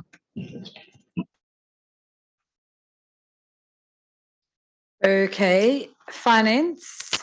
So this is the whole CFO group. So finance itself, like regulatory, we're not a big spender of CapEx, but I didn't have any pictures. But key focus is around, I guess, the development of alternatives. So we've spoken about them before, but they continue. We're looking at new IFF transactions. That's continuing, and that's well underway. We've got the impacts of water reform, so how we can, from a finance perspective, how we can actually work through that, not just from a balance sheet ratio perspective, but how we manage overhead transition and that through that process as well. We do have maximised property opportunities there. So whilst we're looking at some asset divestment for Te Manawa, we're also establishing a longer term program of basically maximising and using our assets to the best of their ability. So that may mean divestment of underperforming assets. It may mean leveraging them in a different way. So that program is ongoing. And Paul, that would include purchase of strategic properties? Correct. That's right. That's exactly right. It's that's included in there, and a way to actually ensure those purchases effectively are bought in a way that actually minimises ratepayer impact, but develops the best value out of them. So short and long-term approaches around that. We've got refinements to revenue and financing property around improving equity. So that may be our rating structures. It's also the user fee conversations and how we can maximise that. And finally, just around the airport, looking at, so that whilst the airport is a contained activity, we are able to use some of that funding around tourism-related spend. So we're actually looking at the best way to actually maximise the value we can take out of the airport and extract some more value out of that. So they're the key things there. So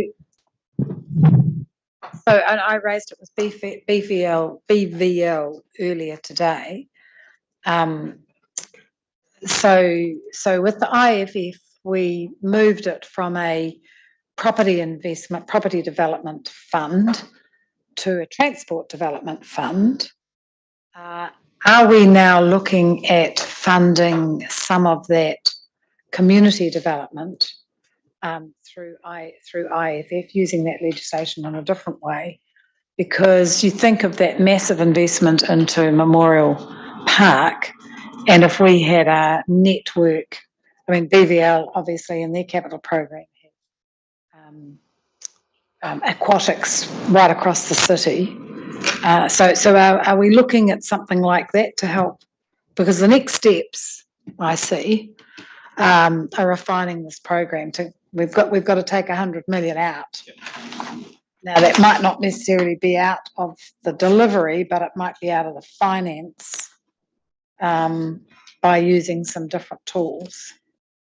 Yeah, that's absolutely correct. So just in terms of IFF, we've got Te Manawa is where we've started the conversation, but it's not where we're ending the conversation with that. So some of the challenge within that is ensuring that we can either get a citywide program of community facilities, because that actually gives us the best ability, or look at tiering of charges, for example, that might be for an aquatic facility, for example, there might be a higher charge closer to that, or whatever, but different opportunities that exist within that. So IFF is one option that sits within there, and then we'll look at what other options. But one of the big things is, so there's two fundamental avenues. One is to take things off balance sheet. The other is to increase our revenue capacity. And so both of those need to actually be tackled effectively as how we can look at either of those, whether it be user fees or whether it be other more innovative things to actually lift that. Just a chance discussion. I hadn't followed. There was a recent decision affecting Auckland that might make it worthwhile going back to look at our industrial.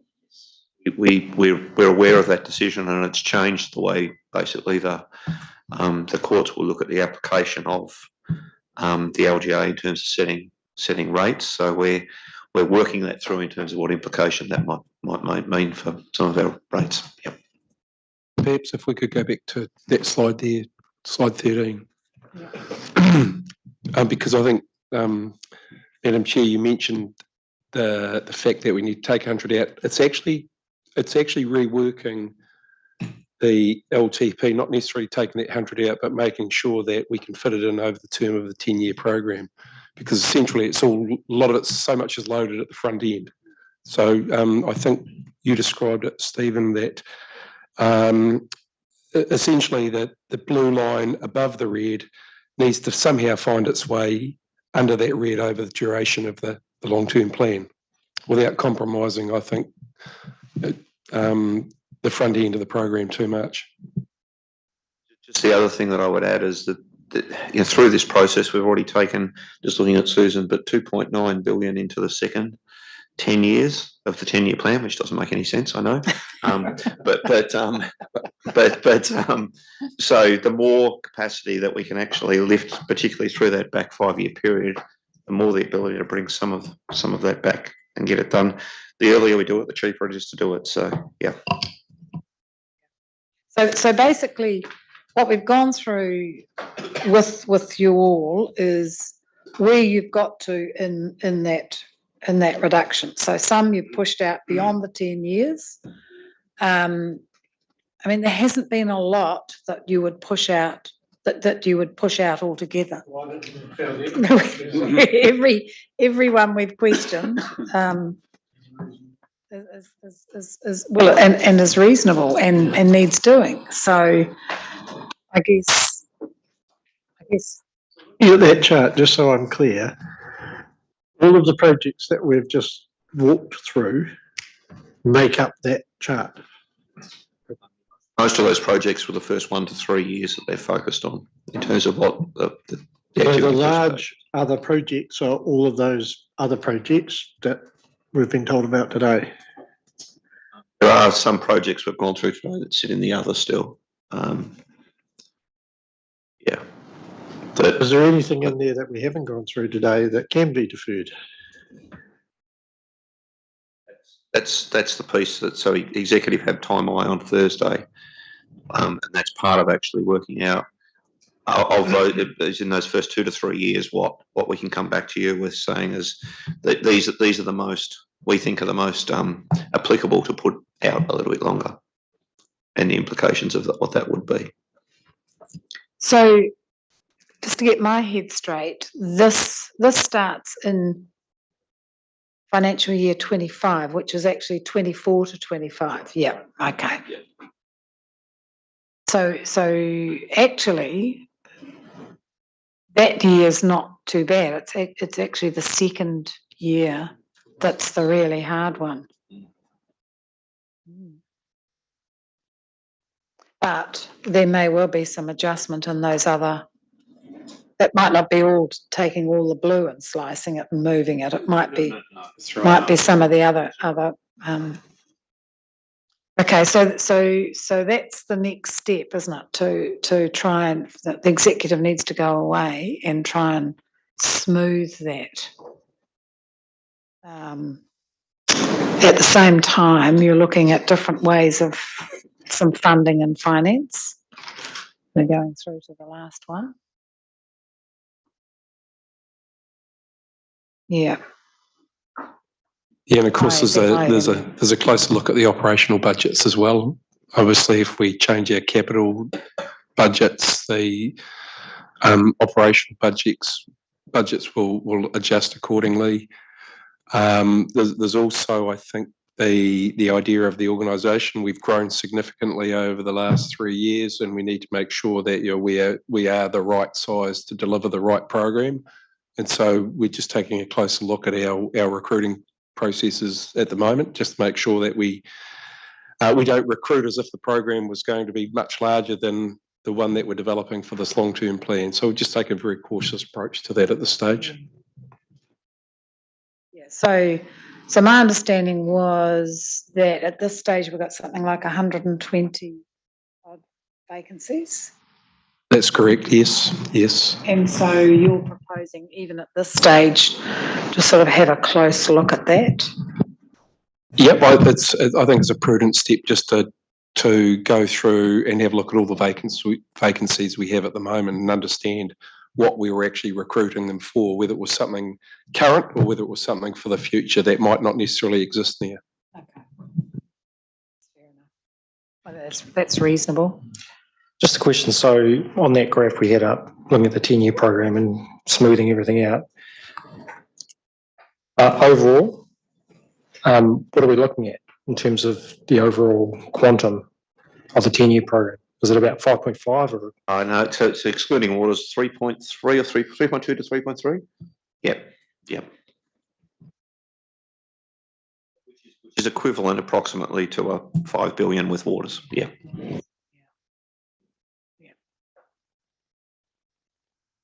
All right. July, I think. Have we got a date for July? 25th of July. We'll Okay. come back to another workshop like this. Okay. Will include the operational costs and everything together. Yeah. Just on that, Anne, it would be good in terms of the information that comes out to us, because we've got a council meeting the day before, so it would be good to have a few days to consider the information before we meet. Yeah, certainly. We don't want to create any surprises. So We'd rather not get it on the Friday with our council agendas. Mind you, I get back on the 19th.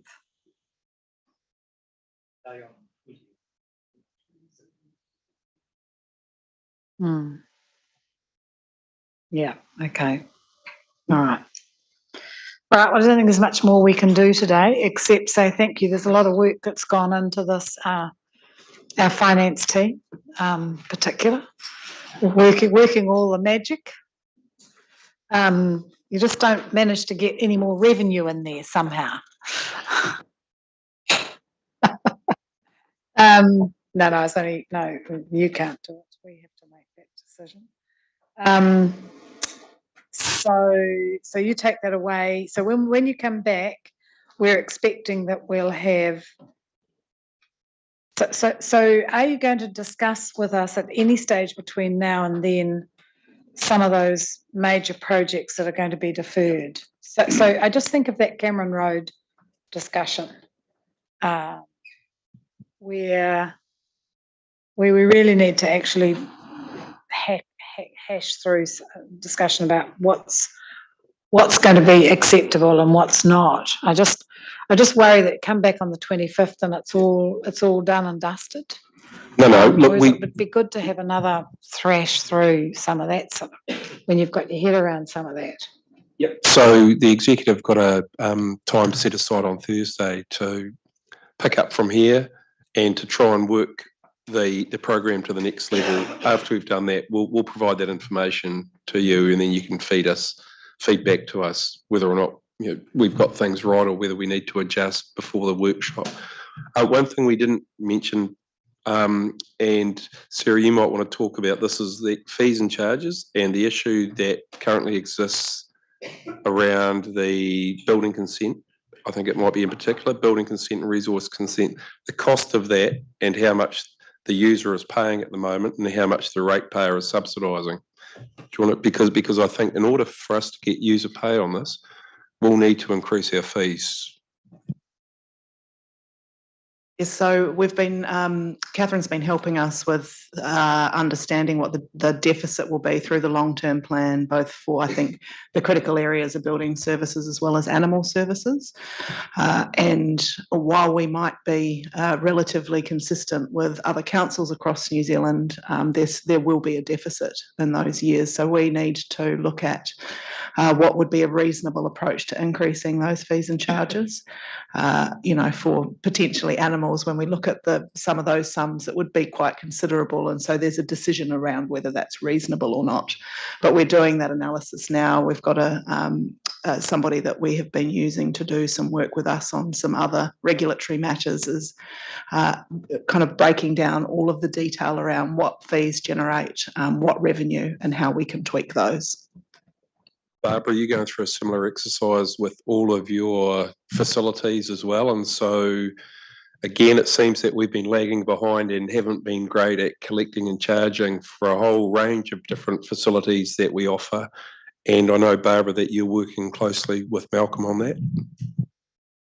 Yeah, certainly. We're going through everything we charge, understanding a bottom up as to whether or not it's the right charge, because historically we've just put CPI on, so we don't really have a good feel whether it's actually more work involved.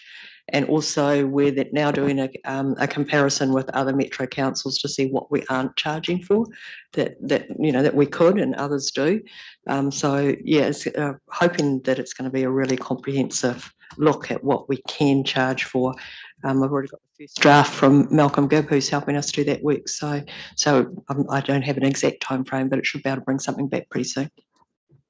That's an important part of the philosophy that we've been trying to put into place since we've been here, that everyone has to bear their fair share of the costs of living in a big city, a big growing city. And so as we had the discussion, growth has to pay for growth, because it had certainly lost its social license by the time we came.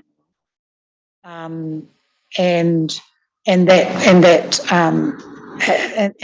conscious decision of, particularly around something like animals. Sorry, looking at the wrong person, but there's, there is a benefit to the general ratepayer, but how much is that a part of the costs of actually owning an animal and the responsibilities that you have? So those are really good conversations and analyses for us to do, so that you can sit with a group like Master Builders and you can talk, and there's a basis for the policy that you're trying to explain to them. They might not like it, but there is the rationale behind, and a clear thought process and policy development process that you can talk about. It's facts about actually what it costs, and then who should pick up the individual components of that. So right across the board, it's good to hear that that's going to be an important part of going forward. And we heard with the BVL discussion that we're coming in many cases from a very, very low base, which in no way reflects the costs of maintaining those facilities, let alone improving those facilities or keeping them up to date. Well, that's just the bow, creating the bow wave of transport. So to be able to do that, I think, in this LTP would set a really good path for the incoming council.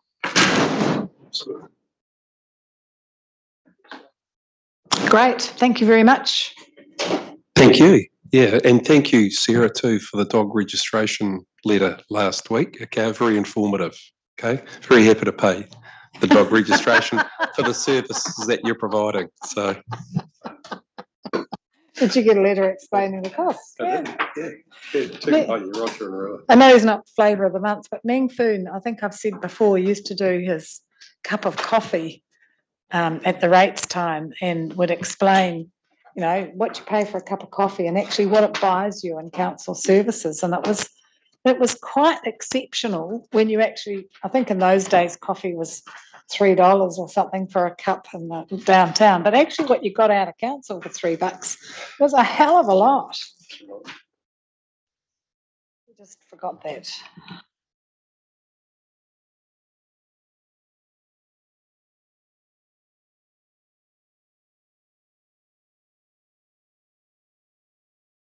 Yes, thank you. Shad, so we have finished for the day, so maybe we can get you to close our session with a karakia. Kia ora tātou, tuku mihi ki a tātou katoa, ngā āhuatanga i ngā kōrero, i te ata, taino rā ki tēnei wā, nō reira tēnā koutou, tēnā tātou katoa. Nō reira kia anei tātou, e te atua anei rā tātou e huitahi nei, e koropiko nei mui tawaroro. Ka tuku anō ngā whakamuniti, ngā whakawhetai ki a koe, mai manaakitanga katoa. Ma manaakiti ara tātou katoa i ngā āhuatanga, i ngā kōrero, i ngā mahi e mahi nei e tātou. A tērā wiki pā, ka huitahi anō, kia kōrero tahi anō tātou. Nō reira te atua, tēnei mātuna, tēnei ki a koe, kororo ki tō ngā tapu. Haimani.